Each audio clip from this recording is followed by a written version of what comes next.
Welcome, dear listeners, to Whispers in the Dark. In the shadows of the night, when the world is cloaked in silence, tales of terror awaken. I'm your host, Siddharthi Pramanik, and tonight we delve into the spine chilling unknown. Prepare yourself, for the stories you all are about to hear may haunt your dreams. Let the darkness embrace you as we journey together into the heart of horror. Our first story is by a British writer named Saki.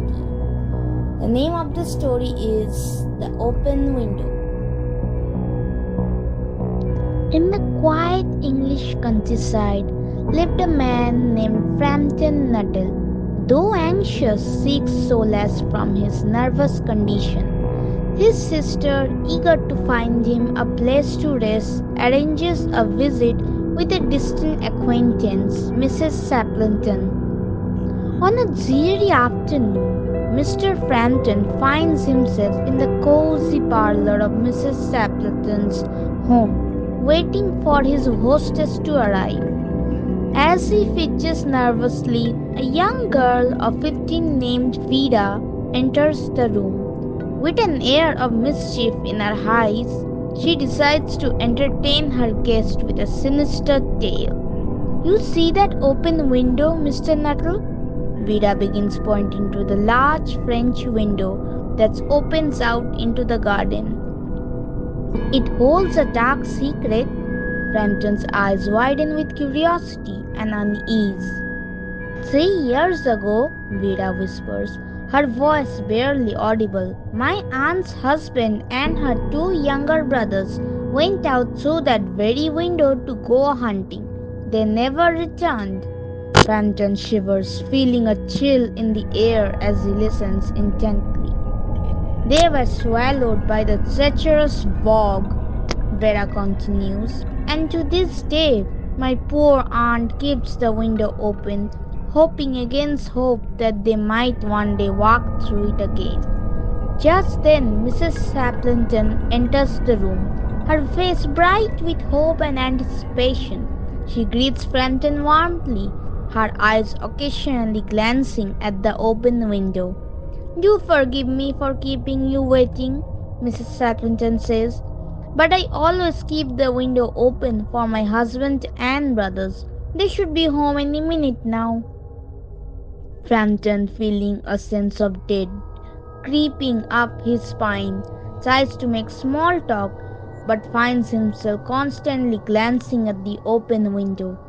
The room seems to grow colder as the minutes tick by. Suddenly, the stillness is shattered by the sound of footsteps approaching from the garden. Frampton's heart pounds in his chest as he turns to see 3 ghostly figures emerging from the twilight, their faces obscured by the gathering gloom. "Them!" Mrs. Sappleton cries, her voice trembling with excitement. "They have returned!" Frampton, unable to contain his terror, bolts from the room and out of the house, his mind racing with thoughts of the supernatural. Vida, watching the scene with a sly smile, calmly remarks to her aunt, "It was probably the spaniel. Men tend to be scared of dogs." Mrs. Stapleton, bewildered by Frampton's sudden departure, shakes her head in confusion. "Such a strange man," she mutters. As Vera turns back to the open window, the figures in the garden come into focus, revealing Mrs. Stapleton's husband and brothers very much alive and bewildered by the sight of a fleeing stranger. And so the mystery of the open window remains, a chilling tale crafted by the cunning mind of a young girl named Vida. Now, my dear listeners, we move on to our second horror tale, which is titled The Cabin. One day, a hiker decided to go on a hike by himself. Now, he was not very used to since it was his first time, but he liked hiking. Now, the whole day was normal for him while he went through the forest. Trees and bushes engulfed his surroundings. He enjoyed being outdoors in the mountains, And most of the time, everything seemed okay, nothing seemed strange to him. That was until he was making his way back to his car. He figured an 8-hour hike was good enough. But soon the sky was getting darker and he needed to get back fast. What was odd that when he was going back the trail, he didn't recognize the path. He was beginning to understand that he was getting lost, and thus he panicked. Night had already taken over, and all he had was a flashlight and no clue on how to get back. He knew it was already too late and too dangerous to keep going through the perilous forest. He began to worry that if he didn't have any shelter at that night, which almost luckily enough, he stumbled across a broken down cabin.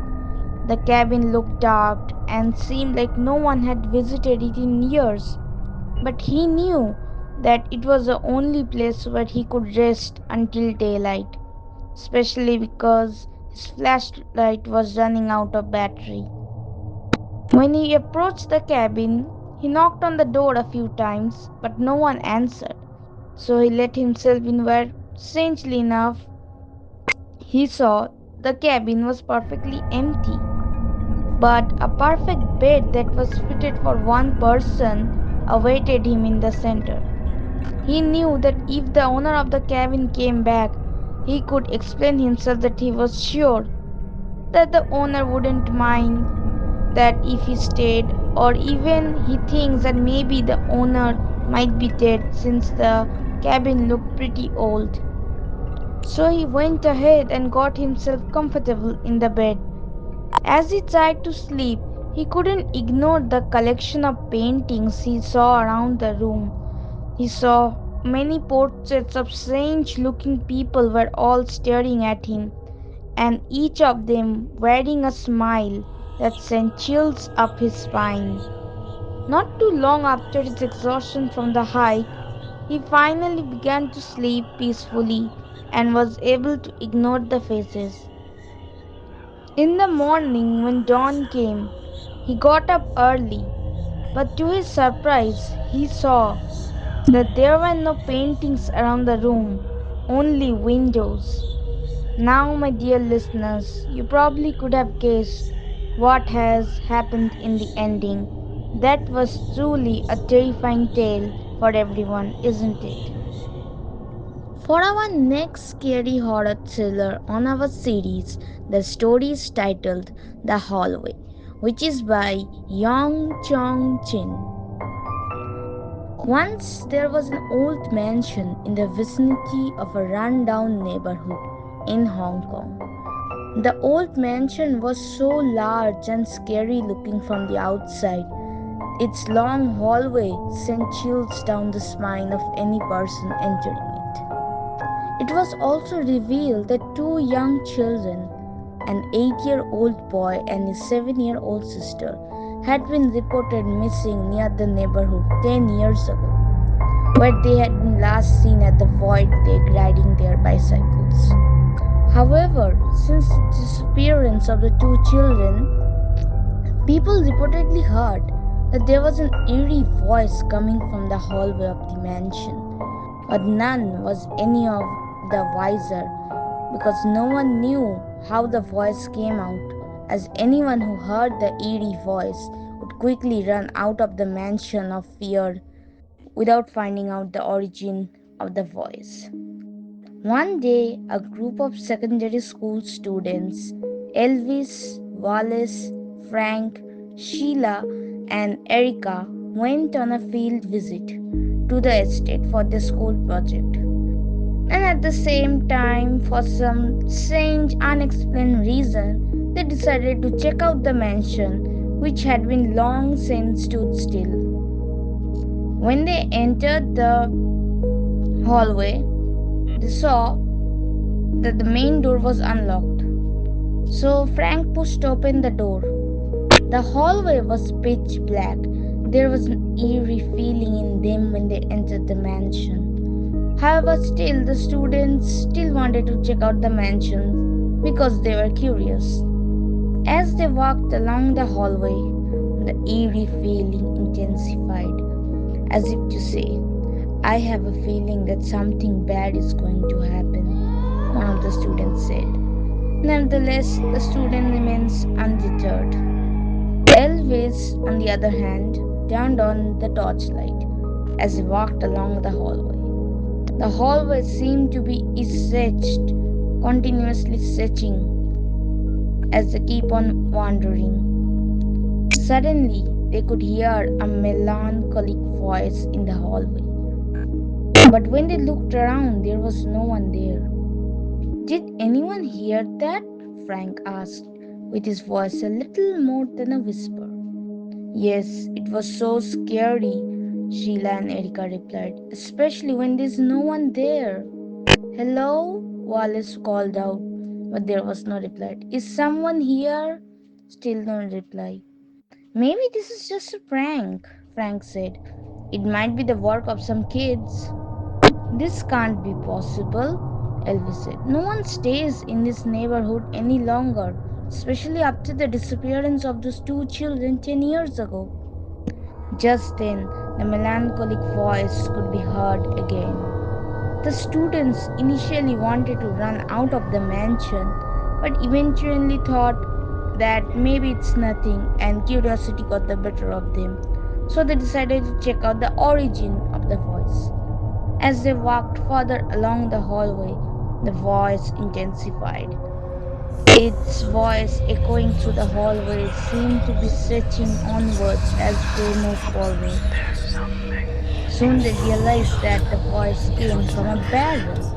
Elvis lifted the lid of the barrel. To their horror, they saw two young skeletons buried under the barrel containing soil. Frank and Wallace put their hands over their mouths in shock. Sheila and Erica embraced. Just then, Elvis spotted a pen below the barrel. He picked it up and thought that out of curiosity and even pressed a button when he heard a conversation in the background, which sounded like a conspiracy.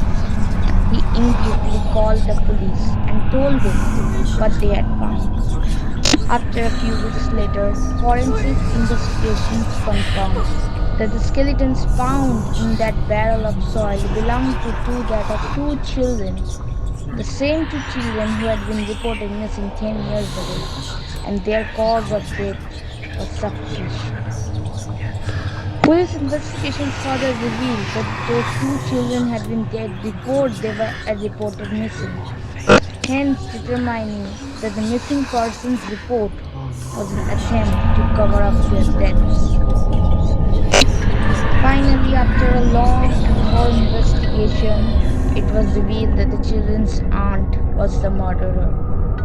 She had been the guardian of the children after their parents passed away. The parents of the children had left them a massive inheritance, which would belong to them when they turned 18. Their aunt, greedy for the inheritance, hatched a plan to get her hands on it. She hired two thugs to have the two children killed, which they did by suffocating them. She collaborated with the thugs to bury the bodies of the two children into the barrel with soil. After that, she gave them money to flee Hong Kong and reported that the two children missing to cover up their murder. However, she had neglected the pen recorder which the children had accidentally left behind while playing a few days ago before their death. The very pen recorder which recorded evidence of their crimes. In the end, the perpetrators were eventually apprehended and dealt with to the fullest extent of the law. And as far anyone was concerned, the case was closed. Besides getting an A for the school project, Elvis, Wallace, Frank, Sheila, and Erica were commended for having solved the cold case.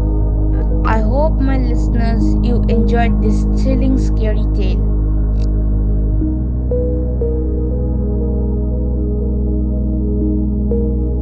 Now, for our final horror story, the The story is titled The Graveyard Challenge. The story begins with several teenage girls who went for a sleepover at a friend's house. Why? Because they took advantage of the fact that the parents were away. When they turned out the lights, they started talking about an old man who had just been buried in a nearby cemetery.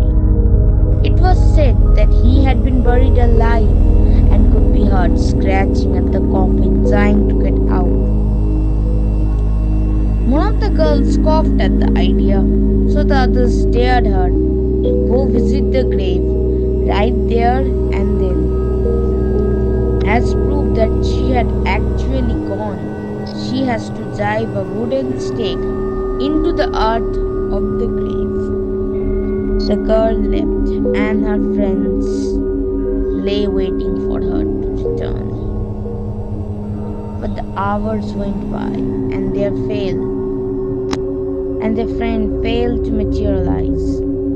They lay awake, increasingly terrified. Soon morning came, and the girl still had not appeared. So when the parents came down, they all went down to the cemetery. There they found their little girl lying on the grave, dead. When she had bent down to drive the stake into the ground, she had caught the hem of her skirt. Struggling to get up, she thought the buried man had grabbed her. It was concluded that she died of fright. Thank you for joining us on this spine chilling journey through the shadows. As the whispers fade into the darkness, we hope you find some solace in the light. Please remember, through the night may be dark, full of terrors, the dawn always brings. This is Siddharth Brahmani signing off.